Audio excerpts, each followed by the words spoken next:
C'est une nouvelle ère dans la sphère de l'immigration américaine. La Chambre des représentants a voté une nouvelle loi qui s'appelle Laken-Riley, dont c'est plus connu sous le nom Laken-Riley Act. Nous allons en parler aujourd'hui. Qu'est-ce que vous devez savoir? Comment vous protéger? Évidemment, cette idée, vous devez vous protéger, vous devez avoir l'information. C'est le but de cette chaîne. Maintenant, on n'oublie pas d'activer la clochette de notification et de joindre la page. Je m'appelle Annie Coloco, maître Coloco. Je suis avocat d'immigration francophone, dont évidemment résident aux États-Unis.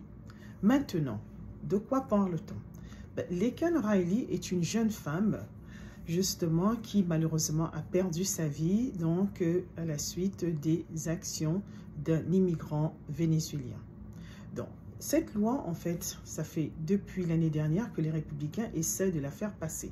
Mais ça ne passait pas, ils n'ont pas vraiment eu du succès. Pourquoi? Parce que ce n'était pas la bonne saison. Mais maintenant, nous sommes après l'élection, les élections du président Trump.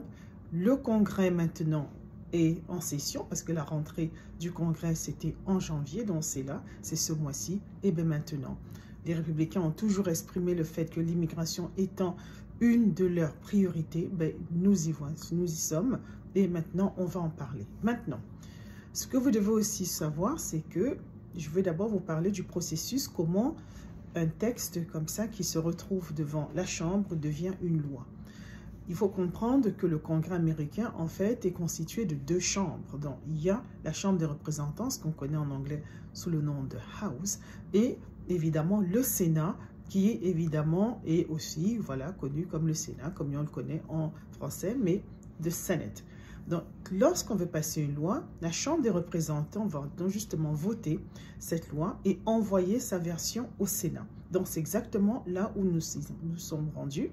Le Sénat, maintenant, va également voter sa version de la loi. Et ce qui va se passer, c'est que les deux versions des deux chambres vont être en fait réunies et constituer évidemment une loi. Et ce projet de loi, justement, va être envoyé au président afin qu'il puisse signer. Et lorsque le président appose sa signature, évidemment, la loi est publiée dans le journal officiel.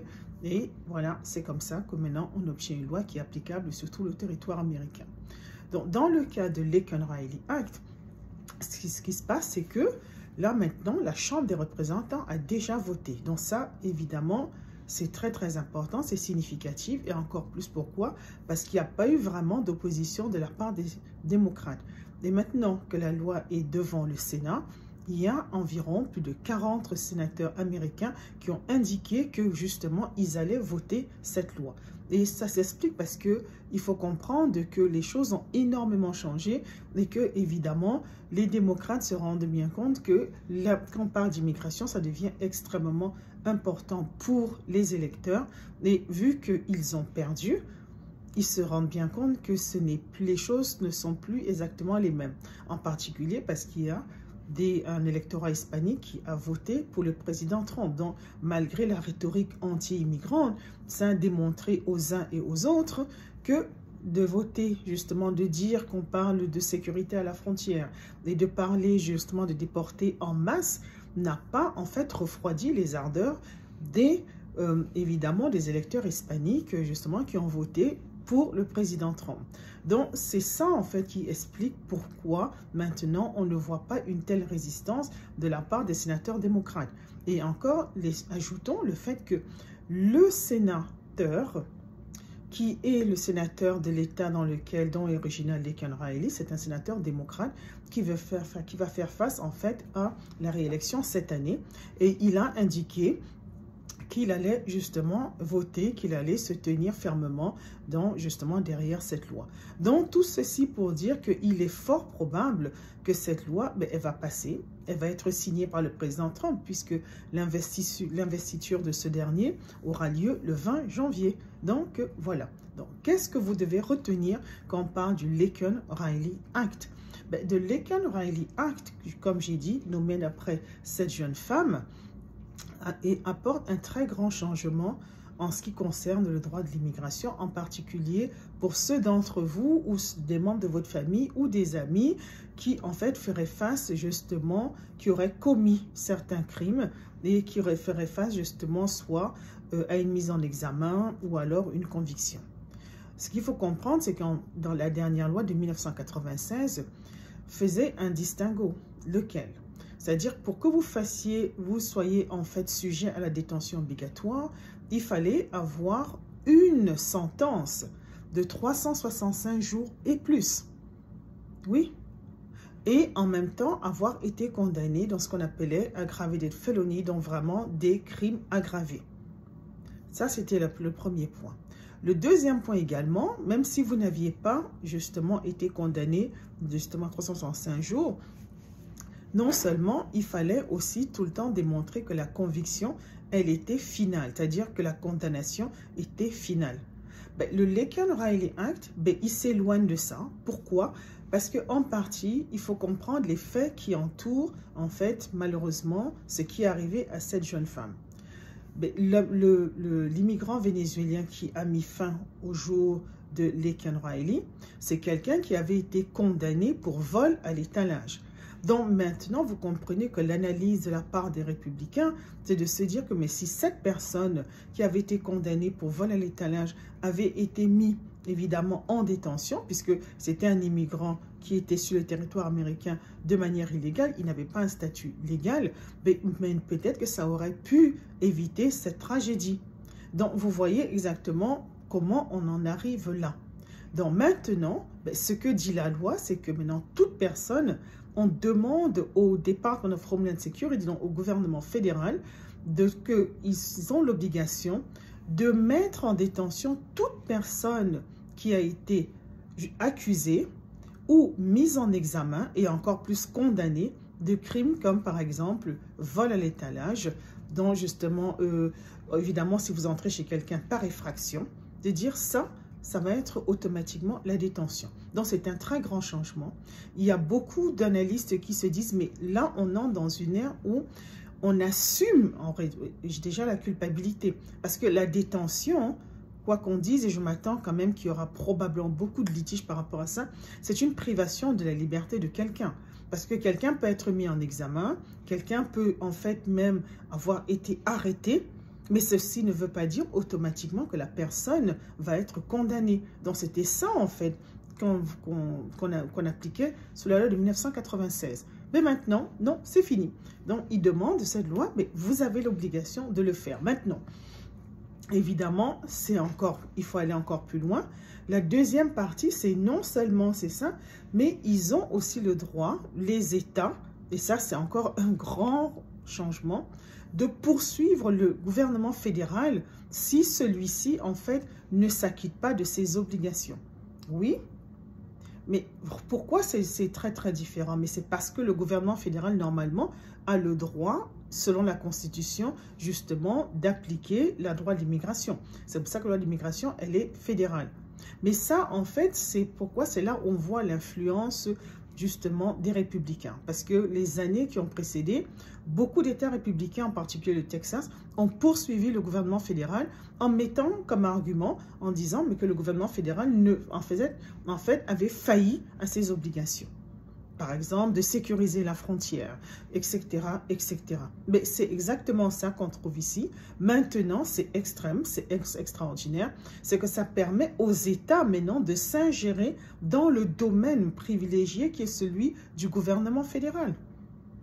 Donc, c'est extraordinaire, c'est extraordinaire. Donc, évidemment, là maintenant, s'ils ont le sentiment, les États fédérés se disent que le gouvernement fédéral ne fait pas son travail, donc par exemple n'a pas arrêté, détenu quelqu'un automatiquement qui a été arrêté ou alors évidemment mis en examen ou alors condamné justement, ils peuvent les poursuivre. Donc vous pouvez imaginer toute une série de plaintes devant les cours. Je pense que ce sera extrêmement, extrêmement lourd.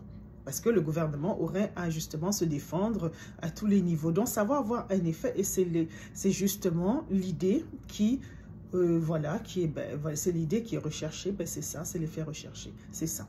Maintenant, lorsqu'on rentre encore plus en détail, la loi dit ceci. La loi permet au gouvernement également d'aller devant les tribunaux et encore une fois, justement, de traîner le gouvernement fédéral pour manquement, justement, à ses obligations. Pourquoi?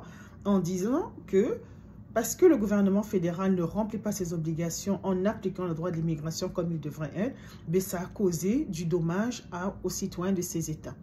Et le dommage, il est financier et ça commence à partir de 100 $. Et vous comprendrez pourquoi, je vous le dis pourquoi. Mais parce que les années précédentes, le Texas, justement accompagné avec d'autres États républicains, a justement commencé à poursuivre le gouvernement fédéral en disant que le gouvernement fédéral, justement, avait failli à ses manquements. Et on sait très bien que le Texas a même indiqué qu'ils allaient justement protéger leurs propres frontières. Ils ont envoyé des officiers et disant que, bon, puisque le gouvernement fédéral n'arrive pas à le faire, mais nous, on va prendre les choses en main. Évidemment, ça s'est passé devant les tribunaux, donc c'était en train d'avancer, etc., etc. Mais maintenant, le Congrès donne le droit, en fait, aux États de faire ce que le Texas et les États républicains essayaient de faire. Donc, encore une fois, ils s'ingèrent dans le domaine privé de l'État fédéral, en lui disant, comme quelqu'un qui regarderait au-dessus de votre épaule et dira, mais je regarde votre copie, c'est pas bien rédigé. Donc, il faut changer ici. Et l'un des arguments aussi que les États républicains mettaient de l'avant, c'était disait que non seulement parce qu'il y a un manquement justement de la part de l'État fédéral justement d'appliquer le droit de l'immigration comme il est convenu sous la loi, mais ça leur coûtait cher. Et ils ont donné toujours deux exemples qui revenaient tout le temps dans les litiges. Numéro 1, ça leur coûtait cher parce qu'ils devaient justement émettre des permis de conduire. Donc, ça veut dire qu'ils devaient recruter plus de personnel, etc., etc. Donc, pour eux, voici comment ça se manifestait. Ce n'était pas quelque chose de neutre.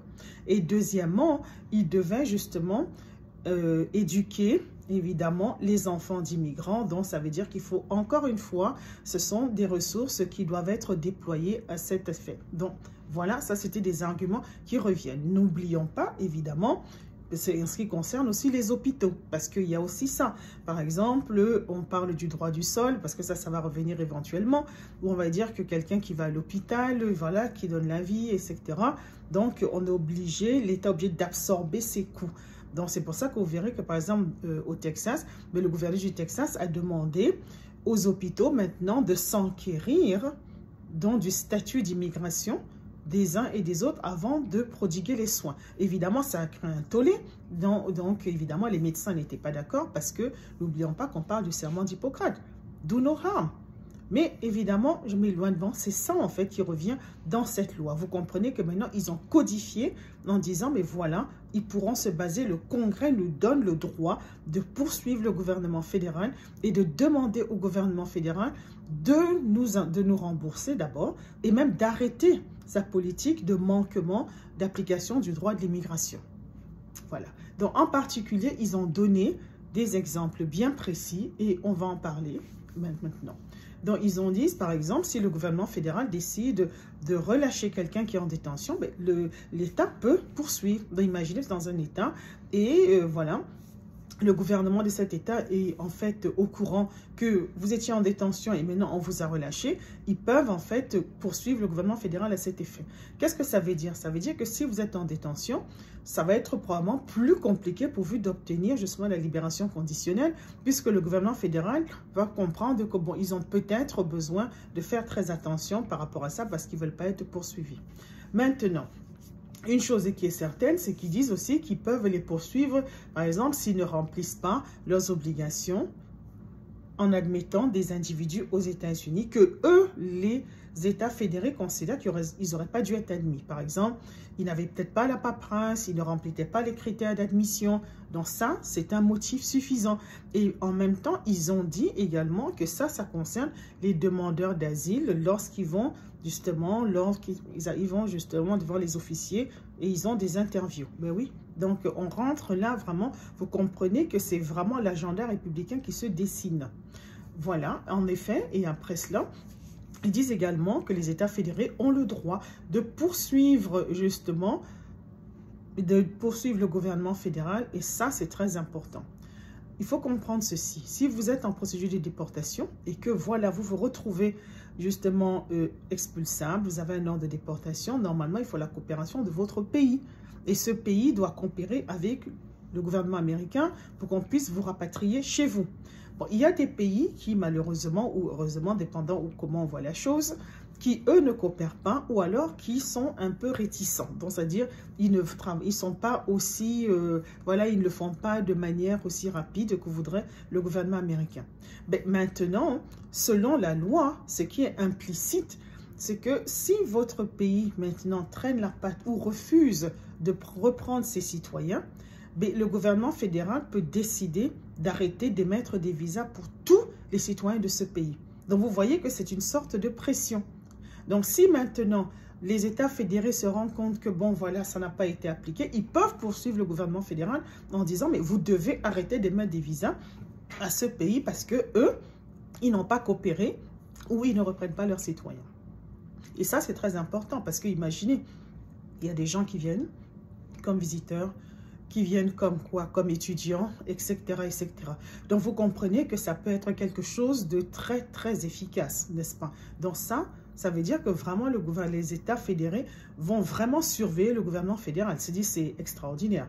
Et évidemment, on parle également si les États fédérés ont la preuve que le gouvernement fédéral, justement, a violé tout ce qui est en fait un enfreint, justement, les limitations à ce qu'on appelle parole. Ça veut dire quoi? Ce que veut dire, en fait, et ça c'est encore un argument des républicains, ils ont le sentiment que la frontière, elle n'est pas, en fait, sécurisée. Donc, ils sont en train de dire au gouvernement fédéral, mais vous ne devez pas laisser entrer des gens comme ça de manière automatique, selon eux, dans ce qu'on leur donne, ce qu'on appelle parole, dont vous entrez, que ce soit sur le plan parole humanitaire, etc.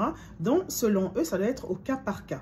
Donc, si les États fédérés ont le sentiment qu'on voit justement une vague, entre guillemets, de personnes qui rentreraient d'immigrants parce qu'on les a laissés sous ce qu'on appelle parole, ils ont le droit de poursuivre en disant à l'État fédéral, non, nous on n'est pas d'accord parce que là, vous avez enfreint justement vos obligations envers le pays. Voilà.